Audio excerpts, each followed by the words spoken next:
మానస సరోవర యాత్ర జీవితంలో ఒక్కసారైనా కూడా అద్భుతమైన ప్లేసెస్ చూడాలి అని అనుకుంటూ ఉంటారు చాలామంది. కానీ ప్రతి ఒక్కరికి కూడా జాబ్స్, బిజీ లైఫ్ స్టైల్స్ ఒక 40 తర్వాత చాలామంది ప్లాన్ అంటే ఇప్పుడు వెళ్తున్నారు చాలామంది, బట్ పెద్దవాళ్ళు మాత్రమే వెళ్తూ ఉంటారు. సో మానస సరోవర యాత్ర వెళ్ళాలి అని అంటే ముందుగానే చేసుకోవాల్సిన ప్లానింగ్స్ ఏంటి? ఎవరు వెళ్ళడానికి బాగుంటుందంటారు యాత్ర?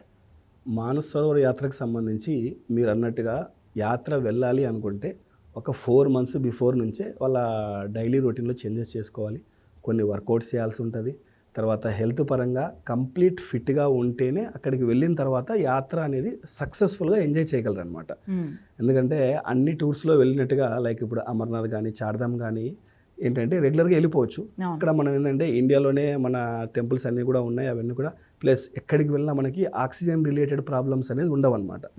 కానీ ఈ కైలాష్ మానసరోవర్ యాత్ర వెళ్ళినప్పుడు మనం చాలా హైట్కి వెళ్ళిపోతాం అనమాట. అంటే మనం ఉన్నటువంటి సీ లెవెల్ నుంచి నియర్ అబౌట్ ఒక 15 నుంచి 17,000 ఫీట్స్ హైట్కి వెళ్ళిపోతాం అనమాట. సో అక్కడికి వెళ్ళిన తర్వాత మన హెల్త్ కండిషన్ ఎలా ఉంటుంది ఏంటి అనేది ఎవరు చెప్పలేం. సో అందుకు కాబట్టి ప్రీ ప్లాన్డ్గా మన డైలీ రొటీన్ కూడా చేంజ్ చేసుకోవాల్సి ఉంటుంది. ఎలా అంటే ఒక 4 మంత్స్ బిఫోర్ నుంచే డైలీ వాకింగ్ చేయాలి కంపల్సరీ, తర్వాత యోగా చేయాలి, మెడిటేషన్ చేయాలి, తర్వాత లంగ్స్కి సంబంధించి ఏదైనా ప్రాబ్లమ్స్ ఉంటే ముందుగానే మనం డాక్టర్ని కన్సల్ట్ అయ్యి వాటికి సంబంధించిన మెడికేషన్ అనేది తీసుకోవాల్సి ఉంటుంది అనమాట. ప్లస్ మన ఫుడ్ హ్యాబిట్స్లో కూడా ఏంటంటే చాలా చేంజెస్ చేసుకొని కంప్లీట్ ఫిట్ అవ్వాల్సి ఉంటుంది అనమాట.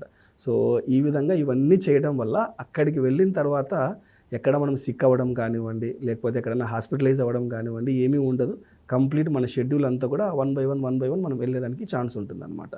ఎందుకంటే ఇప్పుడు కైలాష్ మానసరోవర్ యాత్ర అనేది ఇంచుమించుగా చూసుకుంటే మనం హైదరాబాద్లో ఉన్న దానికంటే కూడా సుమారుగా 15,000 నుంచి 17,000 అడుగుల ఎత్తుకు వెళ్తామన్నమాట. సో అక్కడికి వెళ్ళిన తర్వాత ఎవరం ఎలా ఉంటాం అనేది ముందే గెస్ చేయలేం. సో కాబట్టి ముందుగానే ఈ ప్రొసీజర్ అంతా ఫాలో అయ్యారనుకోండి, అక్కడికి వెళ్ళిన తర్వాత ఎటువంటి ఇబ్బంది ఉండదన్నమాట.